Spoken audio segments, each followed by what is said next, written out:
electron orbits.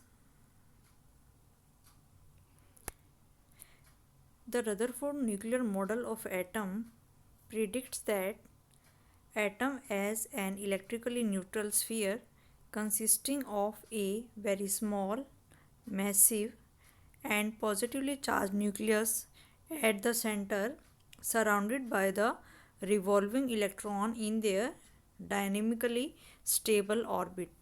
तो electronic orbits के बारे में यहाँ पे फिर रदरफोर्ड ने जो है इलेक्ट्रॉन के ऑर्बिट्स के बारे में क्या बताया। तो जैसे रदरफोर्ड ने ये तो बताया था कि हमारे जो एटम के सेंटर में एक न्यूक्लियस होता है, इस न्यूक्लियस में पॉजिटिव चार्ज यानी कि प्रोटॉन्स होते हैं और जो नेगेटिवली चार्ज इलेक्ट्रॉन्स होते हैं वो ऑर्बिट्स में जो हैं वो रिवॉल्व करते हैं। तो ये हमारा एक ऑर्बिट है। इस ऑर्बिट के बारे में इसको हम इलेक्ट्रॉन ऑर्बिट कहते हैं। तो इसके बारे में रदरफोर्ड ने क्या बताया कि जो एटम होता है वो हमारा इलेक्ट्रिकली न्यूट्रल स्फीयर होता है। इसमें न्यूक्लियस जो होता है वो हमारा स्मॉल होता है और मैसिव होता है और पॉजिटिवली चार्ज होता है न्यूक्लियस हमारा सेंटर में। और जो हमारा इलेक्ट्रॉन्स होता है nucleus is surrounded by the revolving electrons in their respective dynamically stable orbit. यानी कि जो इलेक्ट्रॉन्स हैं न्यूक्लियस के चारों तरफ जो हमारे इलेक्ट्रॉन्स रिवॉल्व करते हैं वो हमारे ऑर्बिट्स में रिवॉल्व करते हैं। ठीक है, तो इस तरीके से जैसे ये अगर हमारा ये हमारा न्यूक्लियस है, ठीक है, if this is our nucleus then if this is our nucleus, this is nucleus, then electron will be revolved in the orbit। और ये जो ऑर्बिट होते हैं ये कैसे ऑर्बिट हैं, दीज आर स्टेबल ऑर्बिट, यानी कि जो ये इलेक्ट्रॉन हैं ये हमारे इसमें रिवॉल्व करते हैं, इनको हम इलेक्ट्रॉन ऑर्बिट्स कहते हैं। These are electron orbits. Nucleus is surrounded, ये हमारी जो न्यूक्लियस है that is surrounded by the negatively charge electrons and these electrons are continuously revolving in their stable orbits. ये और इलेक्ट्रॉन्स जो हैं हमारे ये ऑर्बिट्स में रिवॉल्व करते हैं, इसको हम इलेक्ट्रॉन ऑर्बिट कहते हैं। The electrostatic force of attraction Fe between the revolving electron and nucleus provides the necessary centripetal force to keep them in orbit। जैसे कि अभी हमने बताया कि इलेक्ट्रॉन को रिवॉल्व करने के लिए, किसी भी चीज़ को रिवॉल्व करने के लिए, जैसे ये हमारा एटम में ये जो हमारा ऑर्बिट है, इस ऑर्बिट में जो इलेक्ट्रॉन है वो हमारा क्या कर रहा है, रिवॉल्व कर रहा है, यानी कि वो हमारा घूम रहा है। और अभी हमें पता है, अभी हमने देखा था कि घूमने के लिए, किसी भी ऑब्जेक्ट को घूमने के लिए एक फ़ोर्स की रिक्वायरमेंट होती है जिसको हम क्या कहते हैं, सेंट्रीपिटल फोर्स।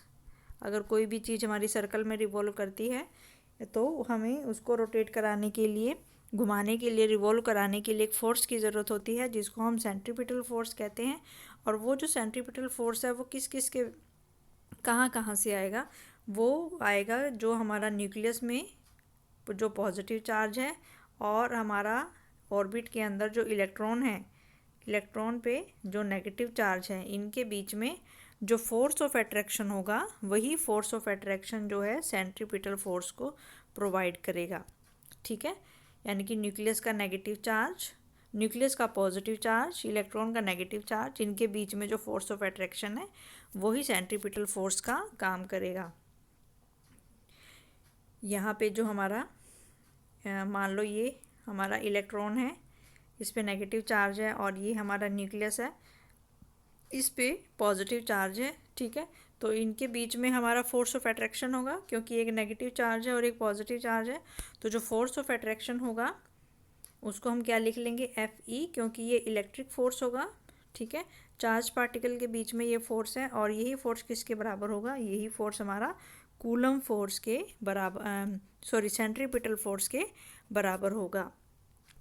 ठीक है, यानी कि जो इलेक्ट्रॉन का नेगेटिव चार्ज है, इलेक्ट्रॉन का जो नेगेटिव चार्ज है और न्यूक्लियस का जो पॉजिटिव चार्ज है, तो इनके बीच में जो फोर्स ऑफ अट्रैक्शन होगा Fe, यही Fe हमें क्या प्रोवाइड करेगा, सेंट्रीपिटल फोर्स Fc प्रोवाइड करेगा। यानी कि उनके बीच का जो फोर्स ऑफ अट्रैक्शन है वही इलेक्ट्रॉन को ऑर्बिट में घुमाने के लिए यूज़ होता है।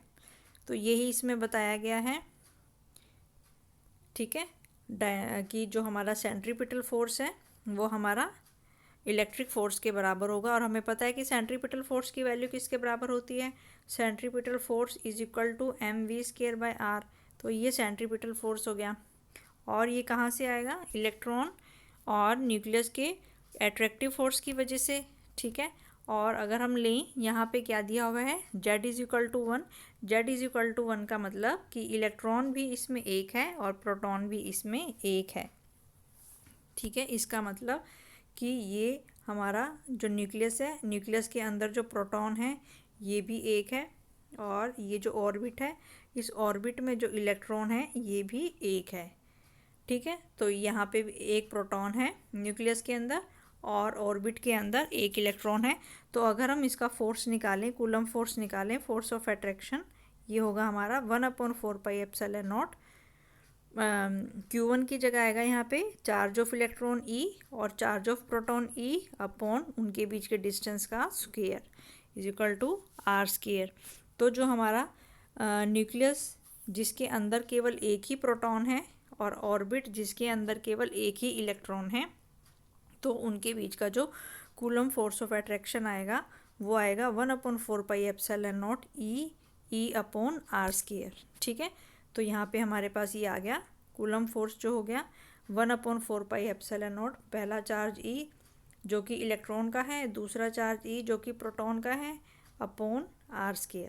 तो यहाँ से हमारे पास आ गया ये 1/4πε0 E² अपॉन r², क्योंकि यहाँ पे हमने z=1 लिया है क्योंकि केवल एक ही प्रोटॉन यहाँ पे है। और ये सेंट्रीपिटल फोर्स के बराबर होगा, और सेंट्रीपिटल फोर्स की जो वैल्यू होती है mv²/r के बराबर होती है। तो यहाँ से फिर हम r की वैल्यू निकाल लेंगे। यहाँ से हमें ये एक r से हमारा एक r कैंसिल हो जाएगा, तो हमें यहाँ पे r की वैल्यू निकालनी है। तो यहाँ से ये जो हमारे पास आएगा r की वैल्यू आएगी, और ये r क्या है, इस r को हम कहते हैं ऑर्बिटल रेडियस। तो ये जो हमारा ऑर्बिट था ये इस ऑर्बिट का रेडियस होगा, ठीक है। तो इसको हम क्या कहते हैं, this is the orbital radius या radius of orbit. First orbit का रेडियस से हमने यहाँ पे कैलकुलेट किया है। तो यहाँ से हमने निकाल लिया ये किस किस के बीच में रिलेशन आ गया, this is the relation between orbital radius and electron velocity. तो यहाँ पे हम देखें तो this is the relation between, यहाँ पे r जो है that is the radius, orbit का जो रेडियस r है, और m जो है यहाँ पे v जो है यहाँ पे इलेक्ट्रॉन की वेलोसिटी है। तो ऑर्बिट की जो रेडियस है और इलेक्ट्रॉन की जो वेलोसिटी है ये उनके बीच में रिलेशन है। तो r E² अपॉन 4πε0 mv²। तो ये हमने ऑर्बिट का रेडियस हम यहाँ से निकाल सकते हैं। इसके बाद फिर हम निकालेंगे कि जो ऑर्बिट की टोटल एनर्जी होती है, ऑर्बिट की टोटल एनर्जी जो होती है वो किसके बराबर होती है, that is the sum of kinetic energy and sum of potential energy. Hydrogen atom के केस में यहाँ पे हम निकालेंगे the sum in the case of hydrogen atom, in the case of hydrogen atom जो टोटल एनर्जी होती है, ठीक है, जो टोटल एनर्जी होती है that is the sum of kinetic energy and potential energy. तो दोनों का सम होती है टोटल एनर्जी। तो हम यहाँ पे अब निकाल लेंगे। तो यहाँ पे जो काइनेटिक एनर्जी होती है, काइनेटिक एनर्जी जो है वो किसके बराबर होती है, हाफ mv²। और यहाँ पे हमने इस रिलेशन से निकाला हुआ है कि जो हमारा mv² है वो किसके बराबर है। तो यहाँ से हम देख सकते हैं कि जो हमारे mv² की वैल्यू है वो हम यहाँ से निकाल सकते हैं। तो इस वाले रिलेशन से हमारी ये mv² की वैल्यू जो है वो हम यहाँ से निकाल लेंगे। तो mv² की वैल्यू हमने यहाँ से फाइंड आउट कर ली, और ये वैल्यू जो है mv² की ये वैल्यू है हमारे पास E² अपॉन 4πε0 r। और यहाँ पे हाफ है तो इसको हम अगर हाफ से मल्टीप्लाई कर दें तो यहाँ पे हमारा हाफ से मल्टीप्लाई हो जाएगा। तो यहाँ पे आ जाएगा हमारे पास E² अपॉन 8πε0 r। तो जो इलेक्ट्रॉन की काइनेटिक एनर्जी हमारे पास आ गई वो ये आ गई कि जो इलेक्ट्रॉन की काइनेटिक एनर्जी है वो आ गई हमारे पास E² अपॉन 8πε0 r। अब पोटेंशियल एनर्जी हमें निकालनी है। तो पोटेंशियल एनर्जी का फॉर्मूला हमें पता है 1/4πε0 Q1 Q2/R। तो ये हमारे पास पोटेंशियल एनर्जी का फॉर्मूला होता है। तो यहाँ पे फिर ये हो जाएगा 1/4πε0 Q1 जो हो गया इलेक्ट्रॉन का चार्ज यानी कि E, और Q2 हो गया हमारे पास प्रोटॉन का चार्ज जो कि यहाँ पे 1 है, 1 दिया गया है। न्यूक्लियस का चार्ज जो है उसमें 1 हमें दिया गया है, एक प्रोटॉन, तो यहाँ पे भी E हो जाएगा और अपॉन R। तो हमारे पास जो पोटेंशियल एनर्जी आएगी वो आएगी 1/4πε0 E²/R। तो यही हमें दिया गया है कि जो पोटेंशियल एनर्जी आई वो हमारे पास किसके बराबर आई, 1/4πε0 E²/R। तो पोटेंशियल एनर्जी का फॉर्मूला हम इसमें कौन सा यूज़ करेंगे, पोटेंशियल एनर्जी के लिए हमें पता है हम ये वाला फॉर्मूला यूज़ करते हैं 1/4πε0 Q1 Q2/R। ये हमारा पोटेंशियल एनर्जी का फॉर्मूला होता है। तो Q1 की जगह E आ जाएगा और Q2 की जगह भी E आ जाएगा, तो यहाँ पे आ जाएगा E²/R। तो यहाँ पे हमने दोनों निकाल ली। फिर यहाँ पे दिया हुआ है कि हम यहाँ पे जो पोटेंशियल एनर्जी है उसके आगे हमने यहाँ पे माइनस का साइन लगाया हुआ है। पोटेंशियल एनर्जी का मतलब माइनस का साइन लगाया है, और पोटेंशियल एनर्जी जब भी हमारी माइनस होती है तो इसका मतलब नेगेटिव साइन से हमें क्या पता चलता है कि जो हमारा इलेक्ट्रोस्टैटिक फोर्स है that is attractive in nature, की जो हमारा इलेक्ट्रोस्टैटिक फोर्स है वो हमारा एट्रैक्टिव इन नेचर है। ठीक है, तो ये सारी वैल्यू जब हम टोटल एनर्जी निकालेंगे, अब हमें टोटल एनर्जी के लिए ये जो काइनेटिक एनर्जी हमने निकाली है और जो पोटेंशियल एनर्जी निकाली है दोनों का सम करना है। तो ये काइनेटिक एनर्जी का ये वैल्यू पुट कर देंगे और पोटेंशियल एनर्जी के लिए ये वाली वैल्यू हम इसमें पुट कर देंगे। तो ये टोटल एनर्जी आ गई हमारे पास, कि जो हमारी टोटल एनर्जी आएगी that is the kinetic energy के लिए हमने ये वैल्यू पुट कर दी E²/8πε0R, और पोटेंशियल एनर्जी के लिए ये वैल्यू पुट कर दी -E²/4πε0R। तो दोनों को हम सोल्व करेंगे, तो सोल्व करके जो वैल्यू आएगी हमारे पास ये वैल्यू आएगी E = -E²/8πε0R। तो टोटल एनर्जी जो इलेक्ट्रॉन की होती है, टोटल एनर्जी जो है इलेक्ट्रॉन की हमारी हाइड्रोजन एटम में, ये हमने हाइड्रोजन एटम के केस में निकाली है कि जो टोटल एनर्जी है वो किसके बराबर होती है, -E²/8πε0R। तो हम यहाँ पे देख रहे हैं कि जो टोटल एनर्जी आ रही है इलेक्ट्रॉन की that is the negative, total energy जो आ रही है वो नेगेटिव आ रही है। इलेक्ट्रॉन की जो टोटल एनर्जी है हाइड्रोजन एटम में, यानी कि sum of kinetic energy and potential energy जो है वो नेगेटिव आ रही है। इसका मतलब क्या है, इसका मतलब कि electron is bound to the nucleus, यानी कि जो इलेक्ट्रॉन है वो न्यूक्लियस के साथ हमारा बाउंड है। इफ़ E इज़ पॉजिटिव, अगर E हमारा पॉजिटिव होता तो electron will not follow closed orbit, तो इलेक्ट्रॉन जो है उस ऑर्बिट में, उस ऑर्बिट को फॉलो नहीं करता around the nucleus and it would leave the atom, तो वो एटम को छोड़ के चला जाता। तो E नेगेटिव है, इसका मतलब कि ये न्यूक्लियस के चारों तरफ ये जो हमारा ऑर्बिट है, इलेक्ट्रॉन जो है इसी ऑर्बिट में रहेगा, इसी ऑर्बिट में हमारा इलेक्ट्रॉन रहेगा।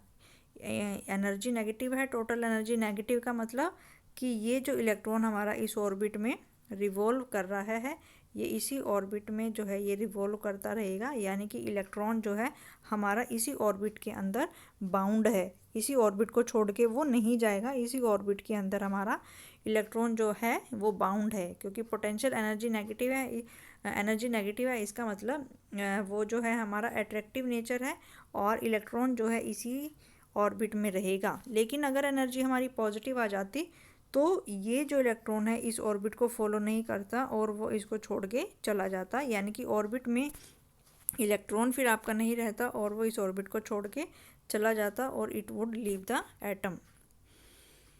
तो ये था इसमें बोहर रदरफोर्ड मॉडल की सारी डिटेल जो है यहाँ पे बताई गई है। इसके बाद फिर है यहाँ पे drawbacks of Rutherford model of atom, कि रदरफोर्ड मॉडल का, रदरफोर्ड ने जो मॉडल के अपने मॉडल के बारे में, एटॉमिक मॉडल के बारे में इतनी सारी जो डिटेल उन्होंने बताया, उन्होंने अल्फ़ा स्कैटरिंग एक्सपेरिमेंट किया, इसके बाद ग्राफ उन्होंने निकाला, नंबर ऑफ एटम और स्कैटरिंग एंगल के बीच में क्या रिलेशन है वो फाइंड आउट किया, डिस्टेंस ऑफ क्लोजेस्ट अप्रोच का रिलेशन फाइंड आउट किया, इम्पैक्ट पैरामीटर फाइंड आउट किया। इसके बाद भी कुछ उनमें जो थे रदरफोर्ड के मॉडल में कुछ ड्रॉबैक्स भी थे, कुछ कमियां भी थी, जिसको हम क्या कहते हैं, ड्रॉबैक्स ऑफ रदरफोर्ड मॉडल, कि इसमें क्या क्या कमियां जो थी। तो इसमें जो थी दो मेन जो 2 पॉइंट्स हैं, Rutherford model suffers 2 major drawbacks, इसमें जो है 2 कमियां थी। सबसे पहले है regarding the stability of atom, कि एटम की स्टेबिलिटी को जो है रदरफोर्ड वो अच्छे से एक्सप्लेन नहीं कर पाए थे। तो इसमें रदरफोर्ड ने ये बताया कि जो इलेक्ट्रॉन है वो हमारा न्यूक्लियस के अबाउट जो है वो रिवॉल्व कर रहा है, और जब कोई भी चीज़ हमारी रिवॉल्व करती है, ठीक है, तो उसमें कौन सा एक्सेलरेशन होता है, उसमें सेंट्रीपिटल एक्सेलरेशन होता है। इसका मतलब जो इलेक्ट्रॉन हमारा ऑर्बिट के अंदर, इलेक्ट्रॉन हमारा जो ऑर्बिट के अंदर ऐसे रिवॉल्व कर रहा है, तो उसमें क्या है, उसमें एक एक्सेलरेशन है।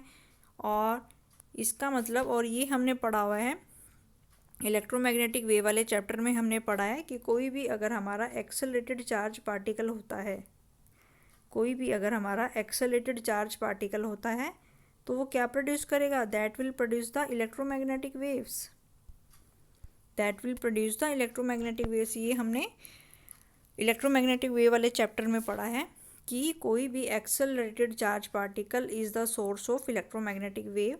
तो रदरफोर्ड ने ये बताया कि जो इलेक्ट्रॉन है वो न्यूक्लियस के चारों तरफ जो है एक ऑर्बिट में जो है ऐसे रिवॉल्व कर रहा है, और हमें पता है कि जब कोई भी चीज़ हमारी ऑर्बिट में रिवॉल्व करती है तो उसमें सेंट्रीपिटल फोर्स होता है, और सेंट्रीपिटल फोर्स किसकी वजह से आता है, वो सेंट्रीपिटल एक्सेलेरेशन की वजह से होता है। इसका मतलब ये जो इलेक्ट्रॉन है, ये इसमें क्या है, इस इलेक्ट्रॉन में क्या है, ये इलेक्ट्रॉन कैसा पार्टिकल बन गया है, अब सेंट्रीपिटल एक्सेलरेटेड पार्टिकल बन गया है, इलेक्ट्रॉन हमारा एक्सेलरेटेड पार्टिकल बन गया है यहाँ पे। और इलेक्ट्रोमैग्नेटिक थ्योरी के अनुसार कोई भी अगर एक्सेलरेटेड पार्टिकल है तो उसको क्या करना चाहिए, that would radiate energy in the form of electromagnetic wave, कि इलेक्ट्रॉन जो है अभी एक्सेलरेट कर रहा है, एक्सेलरेटेड चार्ज पार्टिकल बन गया है, और इसका मतलब अब इलेक्ट्रॉन में से क्या निकलनी चाहिए, इस इलेक्ट्रॉन में से कुछ वेव्स निकलनी चाहिए, जिसको हम क्या कहते हैं, इलेक्ट्रोमैग्नेटिक वेव्स कहते हैं। इलेक्ट्रोमैग्नेटिक थ्योरी के अनुसार कि इलेक्ट्रॉन अगर हमारा ऑर्बिट में रिवॉल्व कर रहा है तो वो एक्सेलरेटेड चार्ज पार्टिकल है, और उसके इलेक्ट्रोमैग्नेटिक थ्योरी के हिसाब से उस इलेक्ट्रॉन में से क्या निकलनी चाहिए, इलेक्ट्रोमैग्नेटिक वेव्स जो हैं वो निकलनी चाहिए। और अगर इलेक्ट्रॉन में से इलेक्ट्रोमैग्नेटिक वेव्स जो हैं वो निकल रही हैं, उसकी वजह से अगर उसमें से इलेक्ट्रोमैग्नेटिक एनर्जी निकल रही है, वेव्स निकल रही हैं, तो वहाँ पे क्या हो रहा है, लॉस ऑफ एनर्जी हो रही है इलेक्ट्रॉन्स में, continuous loss of energy. Electromagnetic waves अगर उसमें से निकलती जाएंगी तो इलेक्ट्रॉन की जो एनर्जी है वो धीरे धीरे कम होती जाएगी, और जैसे ही इलेक्ट्रॉन की एनर्जी धीरे धीरे कम होती जाएगी तो जो उसके ऑर्बिट का रेडियस है वो भी धीरे धीरे क्या होता जाएगा, ऑर्बिट का जो रेडियस है वो भी धीरे धीरे आपका डिक्रीज़ होता जाएगा, ऑर्बिट का जो रेडियस है वो भी धीरे धीरे डिक्रीज़ होता जाएगा। और एक टाइम ऐसा आएगा कि जब इलेक्ट्रॉन आपका न्यूक्लियस में गिर जाएगा और atom can not be remain stable, और एटम जो है उस केस में स्टेबल नहीं हो सकता, ठीक है। तो इसमें ये बताया गया कि जब एटम आपका ऐसे ऑर्बिट में रिवॉल्व कर रहा है तो इसमें से क्या निकलनी चाहिए, इसमें से इलेक्ट्रोमैग्नेटिक वेव निकलनी चाहिए। तो जैसे जैसे इलेक्ट्रोमैग्नेटिक वेव इसमें से निकलती जाएंगी, एटम का जो उसका इलेक्ट्रॉन का जो एनर्जी है वो कम होती जाएगी, तो उसका ऑर्बिट जो है छोटा छोटा होता जाएगा। पहले इलेक्ट्रॉन ऐसे रिवॉल्व कर रहा है, फिर वो ऐसे रिवॉल्व करेगा, फिर वो ऐसे रिवॉल्व करेगा, तो एक टाइम ऐसा आएगा कि वो आपका न्यूक्लियस के अंदर गिर जाएगा, ठीक है। तो पहले तो ये इलेक्ट्रॉन के पास पूरी एनर्जी थी, ये पूरा बड़ा पाथ फॉलो करता है, फिर इसकी एनर्जी कम हो जाती है, ऑर्बिट का रेडियस कम हो जाता है, फिर इसकी एनर्जी और कम हो जाती है, ऑर्बिट का रेडियस कम हो जाता है, एनर्जी जो है इसकी कम होती जा रही है, और फिर वो अल्टीमेटली जो है न्यूक्लियस में फॉल कर जाएगा, और एटम जो है वो स्टेबल आपका नहीं रह पाएगा। तो ये वाला पॉइंट जो है, एक तो ये ड्रॉबैक थी रदरफोर्ड की, और दूसरी ड्रॉबैक क्या थी कि वो लाइन स्पेक्ट्रा को एक्सप्लेन नहीं कर पाए थे। रदरफोर्ड जो है, Rutherford is not able to explain the explanation of line spectrum, line spectrum को जो है वो एक्सप्लेन नहीं कर पाए थे।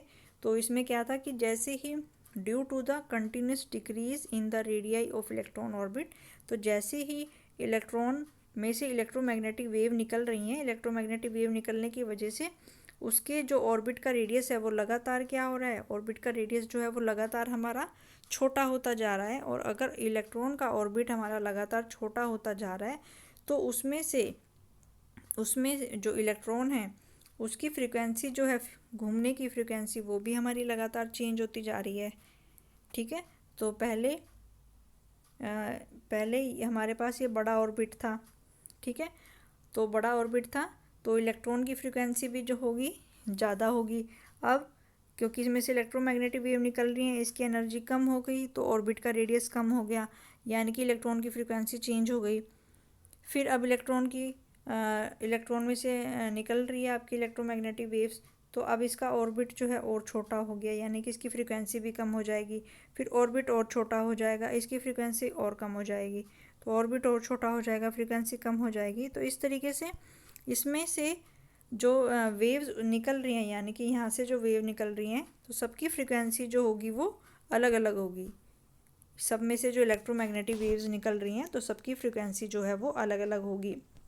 तो इसमें यही बताया गया है कि जैसे जैसे इलेक्ट्रॉन में से इलेक्ट्रॉन क्योंकि एक्सेलरेटेड चार्ज पार्टिकल है और उसमें से लगातार आपकी इलेक्ट्रोमैग्नेटिक वेव निकल रही हैं, और इलेक्ट्रोमैग्नेटिक वेव निकलने की वजह से लगातार इलेक्ट्रॉन की जो एनर्जी है वो कम होती जा रही है, और इलेक्ट्रॉन की एनर्जी कम होने की वजह से उसकी वेलोसिटी कम होती जा रही है, और वेलोसिटी कम होने की वजह से उसका जो ऑर्बिट का जो रेडियस है वो लगातार कम होता जा रहा है। और ऑर्बिट का रेडियस कम होने की वजह से जो इलेक्ट्रॉन के घूमने की जो फ्रीक्वेंसी है, इलेक्ट्रॉन के जो चक्कर लगाने का जो टाइम है वो भी हमारा लगातार चेंज होता जा रहा है। और क्लासिकल इलेक्ट्रोमैग्नेटिक थ्योरी ने ये कहा था कि जो इलेक्ट्रोमैग्नेटिक वेव जो हमारी इलेक्ट्रॉन में से निकलेगी उसकी जो फ्रीक्वेंसी होगी वो किसके बराबर होगी, frequency of revolution of electron. यानी कि जो इलेक्ट्रोमैग्नेटिक वेव निकल रही है उसकी जो फ्रीक्वेंसी होगी वो किसके बराबर होगी, frequency of revolution of electron. यानी कि जितनी फ्रीक्वेंसी इलेक्ट्रॉन के घूमने की है उतनी ही फ्रीक्वेंसी इलेक्ट्रोमैग्नेटिक वेव की है। जो इलेक्ट्रोमैग्नेटिक वेव इलेक्ट्रॉन में से निकल रही है उसकी फ्रीक्वेंसी इलेक्ट्रॉन के रेवोल्यूशन के बराबर है। इलेक्ट्रोमैग्नेटिक वेव की फ्रीक्वेंसी इलेक्ट्रॉन के रेवोल्यूशन के बराबर है। तो फिर इसमें ये बताया गया क्योंकि इलेक्ट्रॉन के जो फ्रीक्वेंसी में है वो लगातार चेंज आ रहा है, तो इसमें से जो इलेक्ट्रोमैग्नेटिक वेव निकलेंगी उनकी फ्रीक्वेंसी भी कंटिन्यूसली चेंज होनी चाहिए। ठीक है, उनकी फ्रीक्वेंसी भी जो है वो कंटिन्यूसली चेंज होनी चाहिए। लेकिन जब रदरफोर्ड ने ऑब्ज़र्व किया तो उन्होंने कहा कि जो इनकी फ्रीक्वेंसी है वो कंटिन्यूस नहीं है। उन्होंने कहा कि इनकी फ्रीक्वेंसी जो है वो कंटिन्यूस नहीं है, बल्कि हमें क्या मिलता है, इसमें एक लाइन स्पेक्ट्रा मिलता है, और रदरफोर्ड जो है इस लाइन स्पेक्ट्रा को एक्सप्लेन नहीं कर पाए थे। ठीक है, तो इसने ये बताया कि पहले में यानी कि ये बड़ा ऑर्बिट है तो इसमें से जो फ्रीक्वेंसी यानी कि इसमें से जो इलेक्ट्रोमैग्नेटिक वेव निकलेगी उसकी फ्रीक्वेंसी ज़्यादा है। फिर ये ऑर्बिट हमारा छोटा हो गया तो इसकी फ्रीक्वेंसी कम हो गई, यानी कि इसमें से निकलने वाले इलेक्ट्रोमैग्नेटिक वेव की फ्रीक्वेंसी कम हो गई। फिर इसका ऑर्बिट का रेडियस और कम हो गया, यानी कि इसमें से निकलने वाले इलेक्ट्रोमैग्नेटिक वेव की फ्रीक्वेंसी और कम हो गई। तो ये था, तो रदरफोर्ड ने ये बताया कि क्योंकि ऑर्बिट का जो रेडियस है वो हमारा लगातार चेंज हो रहा है, लगातार छोटा होता जा रहा है, तो इसमें से जो इलेक्ट्रोमैग्नेटिक वेव निकल रही हैं उनकी फ्रीक्वेंसी भी लगातार जो है वो छोटी होती जा रही है। यानी कि फ्रीक्वेंसी जो हमें मिलेंगी वो कंटिन्यूस मिलेंगी। फ्रीक्वेंसी जो इलेक्ट्रोमैग्नेटिक वेव की है वो कंटिन्यूस नेचर की होनी चाहिए। लेकिन जब हमने स्पेक्ट्रम में ऑब्जर्व किया तो स्पेक्ट्रम में हमें लाइन स्पेक्ट्रा मिलता है, कंटिन्यूस नेचर नहीं मिलता है। तो इसे ही हम कहते हैं एक्सप्लेनेशन ऑफ लाइन स्पेक्ट्रा। तो ये लाइन स्पेक्ट्रा को रदरफोर्ड एक्सप्लेन नहीं कर पाए, और जो एटम की स्टेबिलिटी है कि जो एटम का जो ऑर्बिट है जिसमें न्यूक्लियस, ये जो ऑर्बिट है जिसमें हमारा ये जो इलेक्ट्रॉन है ये रिवॉल्व कर रहा है, इसकी स्टेबिलिटी को वो एक्सप्लेन नहीं कर पाए। तो ये सारा रदरफोर्ड ने बताया था अपने मॉडल में। तो ये एक्सपेरिमेंट आपका बहुत इंपॉर्टेंट है, हमेशा ये एग्ज़ाम में आता है, इसको अच्छे से स्टडी करना है। इसमें फिर एक न्यूमेरिकल आपको ये गिवन है, it is found that it is found that experimentally that 13.6 electron volt energy is required to separate a hydrogen atom into a proton and an electron। यानी कि इसमें दिया गया है कि हाइड्रोजन एटम को प्रोटॉन और इलेक्ट्रॉन में सेपरेट करने के लिए हमें टोटल कितनी एनर्जी देनी पड़ेगी, 13.6 इलेक्ट्रॉन वोल्ट की एनर्जी जो है हमें देनी पड़ेगी। तो हमें क्या फाइंड आउट करना है, कंप्यूट द ऑर्बिटल रेडियस। एक तो ऑर्बिट का जो रेडियस है वो हमें फाइंड आउट करना है, और velocity of electron in hydrogen atom, electron की वेलोसिटी यानी कि ऑर्बिट का रेडियस आर की वैल्यू हमें फाइंड आउट करनी है, और इलेक्ट्रॉन की वेलोसिटी v की वैल्यू फाइंड आउट करनी है। और हमें दिया क्या हुआ है, हमें यहाँ पे दिया है कि इसमें जो टोटल एनर्जी हम इसमें दे रहे हैं, टोटल एनर्जी जो हम इसमें दे रहे हैं that is the 13.6 electron volt. तो ये जो टोटल एनर्जी 13.6 इलेक्ट्रॉन वोल्ट है, इसको हम पहले जूल में कन्वर्ट करेंगे। तो 13.6 इलेक्ट्रॉन वोल्ट को जूल में चेंज करने के लिए हम इसको किससे मल्टीप्लाई करेंगे, 1.6 इंटू 10⁻⁻19 जूल। तो यही यहाँ पे दिया हुआ है कि ये जो 13.6 है ये हमें टोटल एनर्जी जो है वो इलेक्ट्रॉन की दी गई है। तो सबसे पहले हमने ये जो -13.6 इलेक्ट्रॉन वोल्ट है, क्योंकि टोटल एनर्जी जो होती है वो हमारी नेगेटिव होती है, तो हमने यहाँ पे नेगेटिव लिख लिया। और इलेक्ट्रॉन वोल्ट को जूल में चेंज करने के लिए हम इसको किससे मल्टीप्लाई करेंगे, 1.6 इंटू 10⁻⁻19 जूल। तो यहाँ से जो हमारी टोटल एनर्जी आ गई वो हमारी जूल में आ गई। अब हमें टोटल एनर्जी का फॉर्मूला पता है, तो टोटल एनर्जी के लिए हम ये वाला फॉर्मूला यूज़ करेंगे, E²/8πε0r। तो हम इसको किसके बराबर रख देंगे, this is equal to E²/8πε0r। तो हमें यहाँ पे ऑर्बिटल रेडियस की वैल्यू चाहिए, तो हम यहाँ पे r की वैल्यू निकाल लेंगे। तो जो r की वैल्यू होगी वो होगी E²/8πε0 टोटल एनर्जी। तो ये सारी वैल्यूज़ हम पुट कर देंगे। ई की वैल्यू हमें पता है, इलेक्ट्रॉन का चार्ज तो वो होता है 1.6 इंटू 10⁻⁻19 स्क्वायर, 8πε0 2 के साथ मल्टीप्लाई कर देंगे, और 1/4πε0 के लिए हम कौन सी वैल्यू पुट करेंगे, इसके लिए हम पुट करेंगे 9 इंटू 10⁻9। तो इसके लिए हम ये पुट कर लेंगे, और टोटल एनर्जी की ये वाली वैल्यू हम यहाँ पे पुट कर लेंगे। तो हमारे पास ऑर्बिट का जो रेडियस आएगा, ऑर्बिटल रेडियस की जो वैल्यू आएगी that is equal to 5.3 into 10⁻⁻11 metre. तो ऑर्बिट का जो रेडियस है उसका ऑर्डर है हमारा कितना, 10⁻⁻11 मीटर। अब नेक्स्ट उसने पूछा है calculate the velocity, calculate the velocity of hydrogen atom.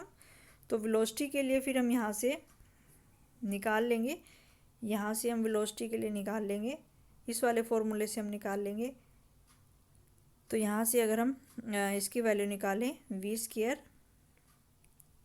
तो यहाँ से जो v² की वैल्यू आ जाएगी that will be equal to E²/, इस वाले रिलेशन से हम जो है इसको फाइंड आउट करेंगे, v² is equal to E²/4πε0m into r।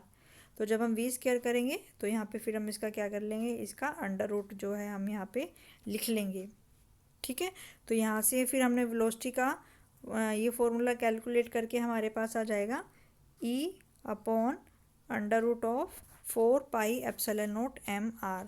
तो ये सारी वैल्यूज़ हम पुट कर लेंगे। इलेक्ट्रॉन का चार्ज हो गया इतना, और पाई की वैल्यू 3.14, एप्सिलॉन की वैल्यू होती है 8.85 into 10⁻12, m is the mass of electron, 9.1 into 10⁻31, और r की वैल्यू ये हमने अभी निकाली है। तो ये सारी वैल्यूज़ पुट करके हमारे पास जो इलेक्ट्रॉन की वेलोसिटी आएगी, रिवोल्यूशन ऑफ इलेक्ट्रॉन की जो वेलोसिटी आएगी 2.2 इंटू 10⁻6 मीटर पर सेकेंड। Thank you.